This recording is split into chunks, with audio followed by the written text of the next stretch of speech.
안녕하세요. 네, 여기 보시는 바와 같이 두 아이의 엄마이고요. 오늘도 욕먹고 나왔습니다. 제발 엄마 좀 나가지 마 라는 말을 듣고 제가 약간 도전하기를 좋아하는, 뭐든지 이제 프리랜서 자체가 약간 도전을 좋아하는 사람이 할 수 있는 거라고 생각해요. 그래서 그거를 좋아하다 보니까 뭔가 일 외에 자꾸 뭘 하는데 제발 일만 해 라고 욕먹고 왔습니다. 네, 반갑습니다. 저는 지금도 영어 통역 프리랜서로 일하고 있고요. 두 아이 엄마입니다. 네, 저희 아이들이고요. 딸 둘 10살, 13살 이렇게 데리고 있습니다. 지금 여기는 깔끔하게 나왔는데 지금 이렇게 도전하기 위해서는 집구석은 개판이라는 거 말씀드립니다. 프리랜서 하면 혹시 떠오르는 한국말 뭘까요? 프리랜서. 뭐 생각나는 거 막 얘기해도 기분 안 나쁠 테니까 해도 됩니다. 프리랜서 우리나라 말. 백수. 맞습니다. 그런 이미지 있습니다. 예, 또. 자유. 프리. 예, 프리 있으니까. 또 혹시 있나요? 예? 힘들어. 좋습니다. 네. 울컥했습니다. 프리랜서 하면 막 이런 이미지가 떠오르거든요. 뭐 아르바이트, 비정규직, 뭐 독고다이 뭐 이런. 제가 이제 프리랜서입니다 라고 소개를 하면 대부분이 프리랜서세요 라고 얘기를 해요. 그러다가 한참 얘기하다 보면 나중에 이렇게 물어요. 근데 그 아르바이트는 좀 들어오세요? 이렇게 물어요. 그분의 마음속에는 프리랜서는 아직까지도 아르바이트라는 생각, 이게 아주 일반적인 생각입니다. 요즘은 아직까지도 많은 분들이. 그래서 제가 통역 프리랜서예요 라고 하면 또 약간 전문직이구나 라는 생각을 하고 있거든요. 그러면 통역은 전문직일까요? 전문직이 아닐까요? 전문직일 수도 있고 아닐 수도 있습니다. 예.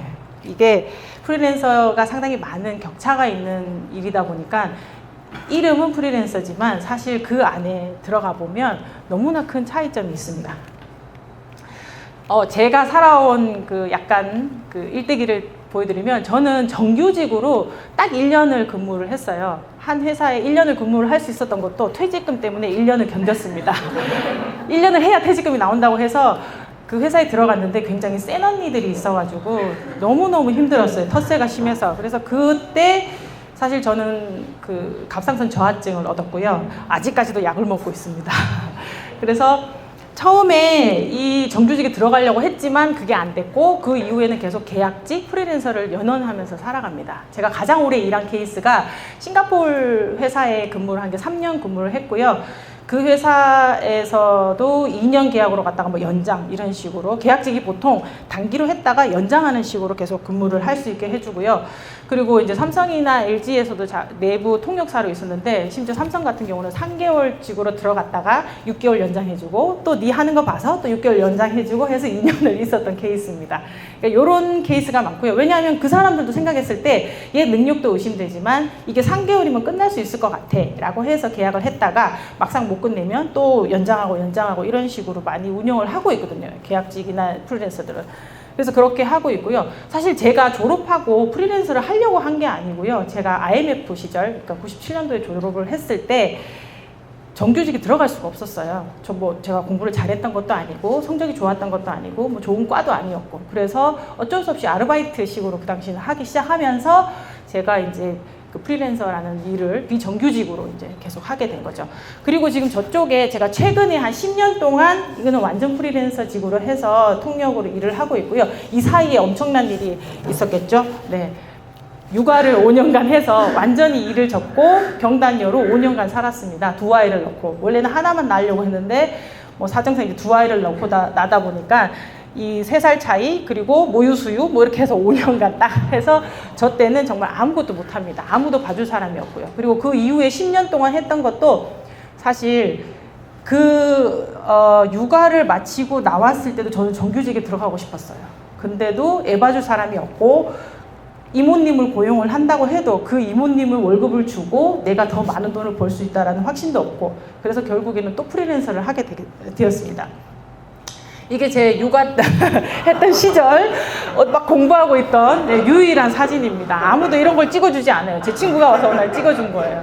네, 이러고 이 첫째는 어린이집 가고 둘째는 저렇게 업고 재워야지만 제가 제 하고 싶은 것을 할 수 있었고요. 저렇게 어떻게든 끈을 놓지 않으려고 제가 가진 약간의 능력에 대한 끈을 놓지 않으려고 저렇게 애써봤지만 결국엔 5년 지나고 나오면 그 끈은 이미 다 놓은 거더라고요. 3년 동안이라고 이제 표시를 해놓은 건 뭐냐면요. 프리랜서가 안정되기까지는 기본 3년이 걸렸습니다. 왜냐하면 저를 아무도 모르잖아요. 그리고 제가 다시 나왔을 때는 사실 거의 저의 경력이 예전에 어땠던 간에 상관없이 거의 바닥입니다. 그러면 가장 바닥인 예를 들어서 뭐 안내하는 이런 통역부터 이제 다시 시작할 수밖에 없어요. 그러다 보니까 그렇게 하나하나 또 쌓이고 그리고 1년에 한 번 오는 외국인, 1년에 2번 오는 외국인, 뭐 2년에 한 번 오는 외국인 이런 고객들이 계속 쌓여야 되거든요. 그래야 그 축적된 고객들이 어느 정도 1년간 일이 이제 쌓이기 위해서는 3년 정도의 기간이 필요합니다. 그래서 프리랜서로 살아남기 위해서는 기본 3년의 어떤 그 보릿고개를 잘 참아야 되고요. 제가 저 3년을 견딜 수 있었던 가장 중요한 근거는 저희 남편이 일단은 생활비를 벌어왔잖아요. 그래서 저 3년을 어쨌든 남편이 수입이 있기 때문에 저는 수입이 적어도 충분히 좀 견딜 수 있지 않았을까. 많은 프리랜서 통역하시는 분들이 저거를 못 참아서 결국에는 정규직으로 들어갑니다. 근데 이제 저는 그거를 벌어오는 남편이 있었고 카드값을 내주는 남편이 있었기 때문에 3년을 그래도 참고 견딜 수 있었고요. 남편이 그래도 열심히 해봐 이런 적은 단 한 번도 없습니다. 안 나갔으면 좋겠고 나간다고 자꾸 옷 사입고 뭐 이러니까 어쨌든 힘든데 자꾸 뭐 나가려 그래 집에 쉬어. 왜냐면 제 수입이 많지가 않았기 때문에 그랬던 케이스가 더 많고요. 일 좀 나갔다 와서 제가 좀 힘들어서 나 힘들어 여보 보약이라도 한 대 지어 먹어야 돼 이러면 밥이 보약이야 이러면서 절대로 돈 쓰는 거 싫어한 그런 남편이었습니다. 그럼에도 불구하고 결국에는 3년 지나서 이제 7년 더해서 지금 육아 단절 이후에는 10년이라는 기간 동안 지금 현재까지는 안정되게 프리랜서로 일을 하고 있습니다. 여기 이제 여러 가지 직급이 보이시죠? 프리랜서를 하면 사람들이 가끔 이제 생각하시는 게 이상한 상사가 없겠구나, 이상한 동료가 없겠구나, 그런 인간들 안 봐도 되니까 좋겠네 라고 생각을 하십니다. 예, 그런 사람들 안 봐도 됩니다. 근데 그 안 봐도 되기까지에는 굉장히 좀 많은 시기가 필요했고요. 예를 들어서 사장님이 통역이 필요한 사장님입니다. 그러면 이 사장님이 통역이 필요하니까 그 밑에 부장이 알아서 통역이 필요하겠구나 하면서 과장한테 과장 너 이 통역을 하나 구해봐 합니다. 그러면 저 과장님이 저한테 연락이 오겠죠. 그러면 연락이 오면 제가 의뢰를 받고 가고 근데 그 통역에 대한 아젠다나 자료는 사원이 보냅니다. 자, 그러면 여기에서 제가 누구한테 제일 잘 보이면 될까요? 다 잘 보여야 됩니다. 일단 사장님 마음에도 들어야 되고요. 부장님이 요청했고 만약에 제가 통역을 말아먹으면 과장한테 엄청 욕하겠죠. 그러면 이 과장이 또 자기가 의뢰했던 그거에 대한 어떤 문제시 되기 때문에 굉장히 저를 주시하고 보고 있고 그리고 이 모든 관련된 정보나 자료는 저 사원한테 나오기 때문에 저 사원도 굉장히 중요합니다. 근데 요즘은 영어를 어느 정도 좀 다 말을 안 해서 그렇지 다 알아듣는 건 다 알아들으세요. 그러니까 저희 같은 경우는 가면 항상 테스트를 받고 주시하고 있습니다. 그리고 이분들 사이에 굉장히 뭐 사이가 나쁘다고 해도 제가 가고 나면 묻겠죠. 영어를 만약에 부장님 잘 못한다. 사원이 보통 젊은 분들이 영어를 잘하니까 사원분한테 묻겠죠. 야, 걔 어떠냐? 걔 영어 괜찮았어? 라고 묻겠죠. 그럼 이 사원의 평가가 굉장히 중요합니다. 그러면 특히나 이 사원분이 해외에서 공부했다, 자기가 영어를 잘한다, 아니면 정말 해보고 싶어 하는 분이면 정말 주시하고 저를 쳐다보기 때문에 사실 이분한테 제일 잘 보여야 되는 케이스가 더 많습니다. 그래서 이 모든 분들이 결국에는 제 고객이고 제 상사가 될 수밖에 없어요. 그래서 이상한 상사가 없어서 좋겠다라는 게 아니라 어떻게 보면 이 모든 사람들한테 약간 제가 잘해야 한다라는 그런 압박감도 있고요. 근데 또 좋은 점이 있습니다. 한정된 시간만 보면 된다는 거. 3일이면 3일, 하루면 하루만 보면 되니까 아무리 이상해도 그래도 그분들을 한정된 시간만 보면 된다라고 하는 것은 굉장히 견딜만한 거거든요. 그리고 이제 제가 3년을 보내고 나머지 7년은 그러면 어느 정도 고객이 쌓였으니까 쉬웠냐? 사실 7년도 쉽지 않았던 것 같아요. 3년이 저희 남편의 고정 수입으로 제가 서바이벌을 할 수 있었다면 나머지 7년도 사실 저희 남편 때문이었던 것 같습니다. 7년 그 사이에 저희 이제 집에 좀 안 좋은 일도 있고 고민이 많은 어떤 그런 상황이 벌어지면서 남편과 제가 약간 갈등이 많았어요. 그래서 남편도 이혼하고 싶어 하고 나도 이혼하고 싶어 하고 막 이런 상황이 있었어요.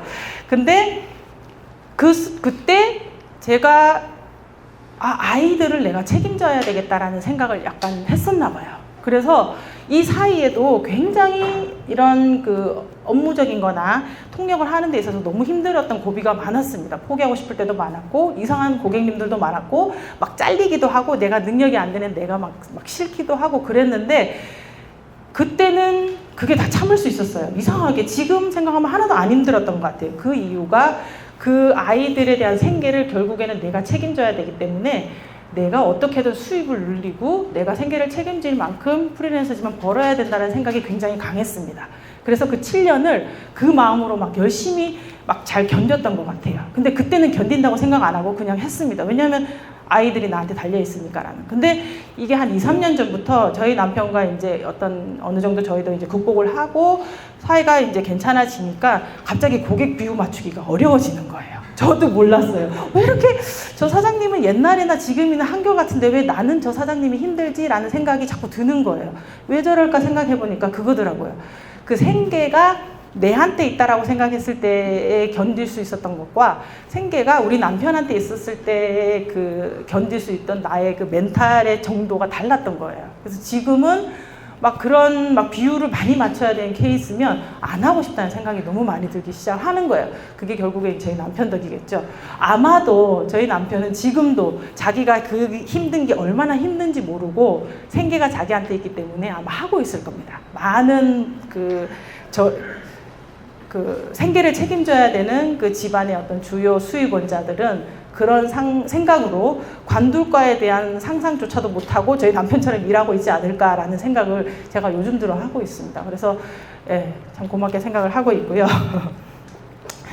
자, 이거를 보시면 돈을 많이 받으면 일을 많이 시키고 돈을 적게 받으면 일을 적게 시킨다라는 것에 혹시 동의하세요?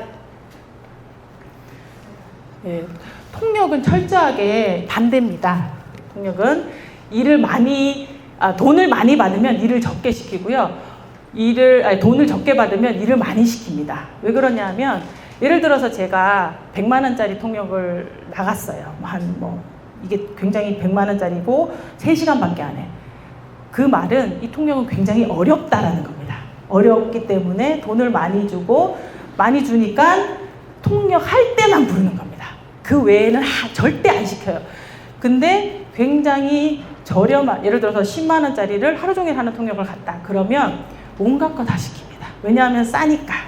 이 외국인 좀 저 식당까지 모셔다 주세요. 이 자료 좀 외국인한테 가서 이거 좀 설명해 주세요.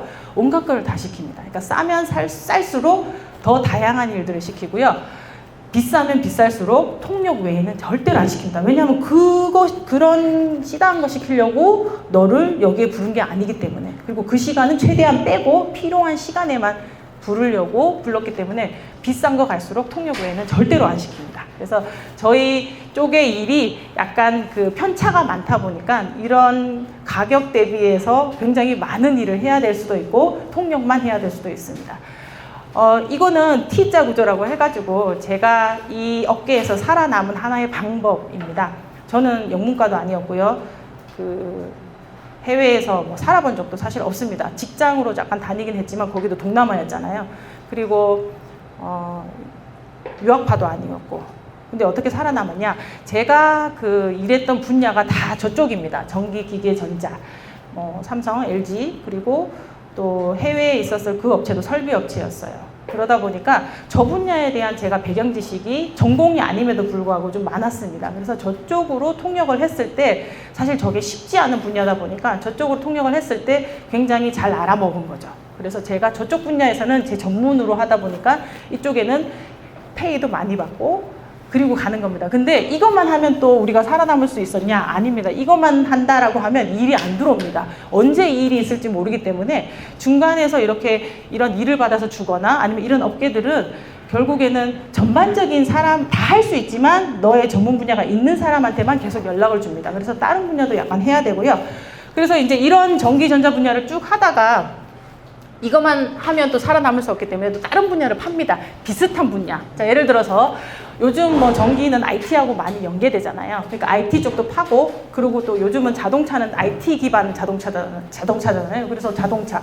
보통 한 분야를 파는데 한 3년 정도 걸립니다. 그럼 3년 정도 이 분야에 대해서 내가 잘한다라고 얘기하기 위해서는 약간 낮은 페이에 경력이 없을 때는 낮은 페이에 일을 찾아서 어떻게든 해서 경력을 쌓고 3년 정도 걸리면 어느 정도의 지식이 쌓이고 경력이 쌓이면 높은 페이로 갈 수가 있습니다. 그래서 한 분야를 팔 때는 대부분 이렇게 한 3년 정도 걸리고요. 저 블록체인은 사실 얼마 되지도 않는데 제가 좀 많이 했잖아요. 이거는 블루마켓입니다. 아무도 이걸 해본 통역이 없는 거예요. 그러면 제가 빨리 치고 들어가고 빨리 경력을 쌓으면 저쪽은 약간 제 분야처럼 이렇게 할 수가 있는 겁니다. 근데 죽어도 안 되는 분야도 있어요. 그러니까 함부로 나 이거 다 해볼래 라고 하고 싶어도 사실 안 되는 분야가 있는 게, 예를 들어서 저 같은 경우는 예술, 패션 뭐 이런 데 잘 안 되거든요.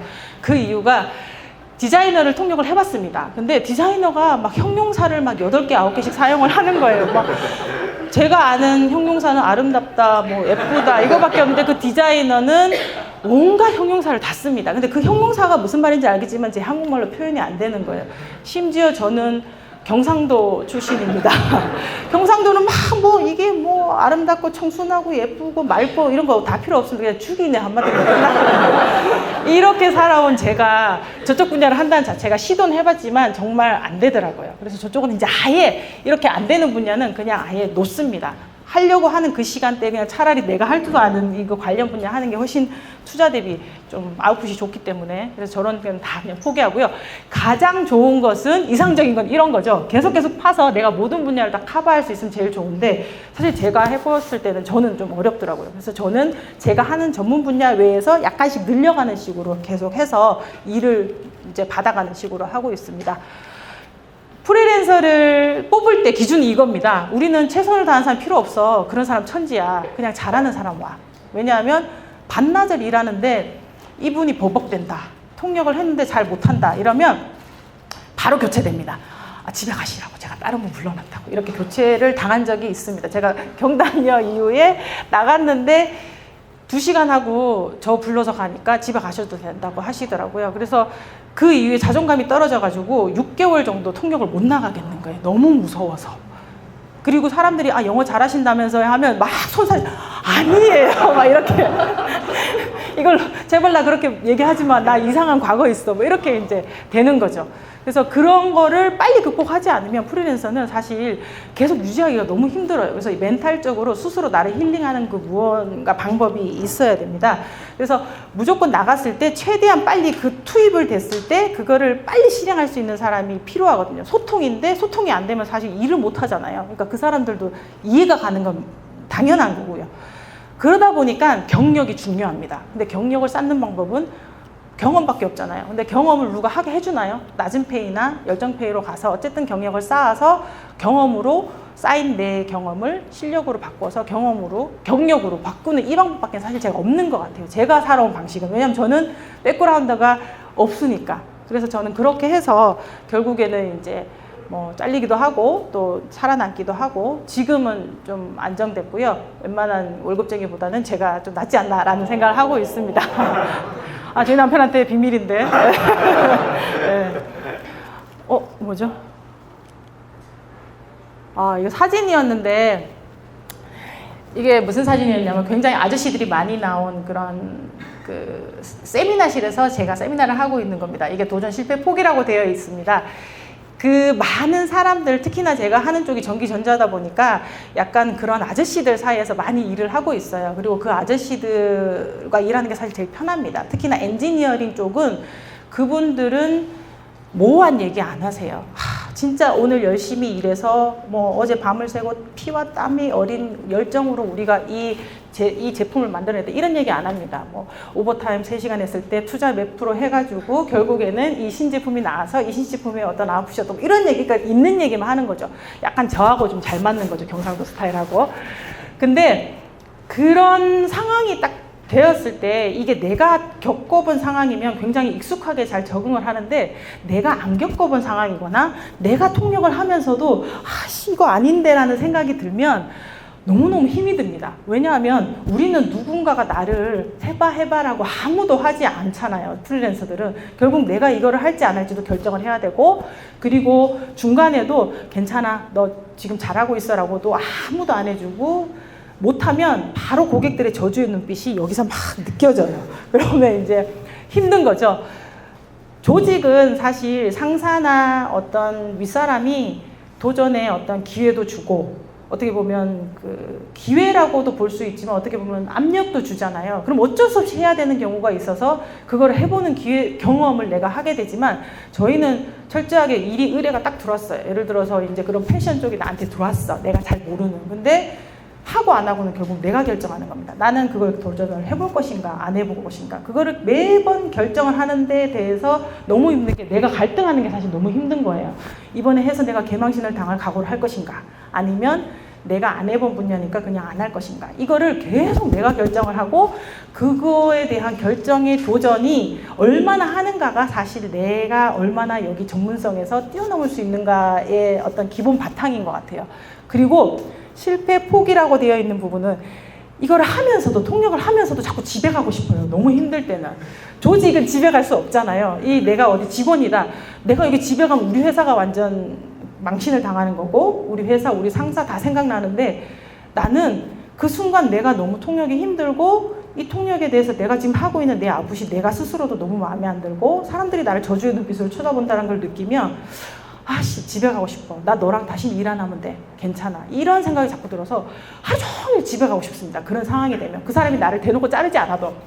그거를 극복하는 게 너무 힘들어요, 사실. 그러니까 개인이 모든 걸 결정하고 감당해야 된다라는 것 때문에 사실 저는 그게 지금도 사실 힘들거든요. 새로운 분야 가거나 새로운 걸 하다 보면. 그리고 나는 내가 해봤다고 갔는데 그 사람들은 내가 예상한 얘기를 안 하는 거예요. 엉얼토당토하는 내가 예상치 못한 얘기를 합니다.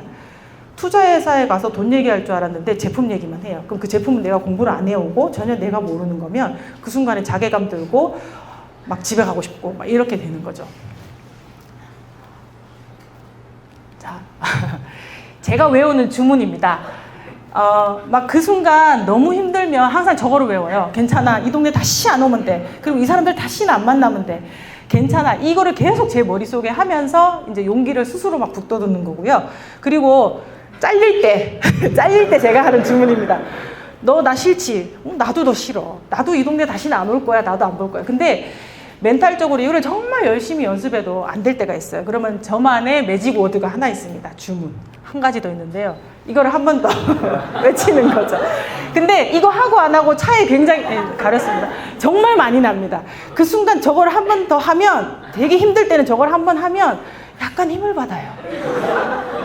여러분들만의 매직 워드를 하나씩 가져가시면 좋을 것 같아요. 저는 저거를 누군가가 물으면 알려줘요. 그러니까 너 저거 한번 해봐 하고 나면 이 사람들 약간 더 견디기 쉽다? 이런 거. 왜냐하면 저 같은 경우는 이제 이렇게 세미나가 여러 방에서 실행되는데 저쪽 방에서 막 애가 잘려서 바뀌었대요, 통역이. 그러면 저 담당자가 이쪽도 와서 확인을 하면 곧 나도 감시받잖아요.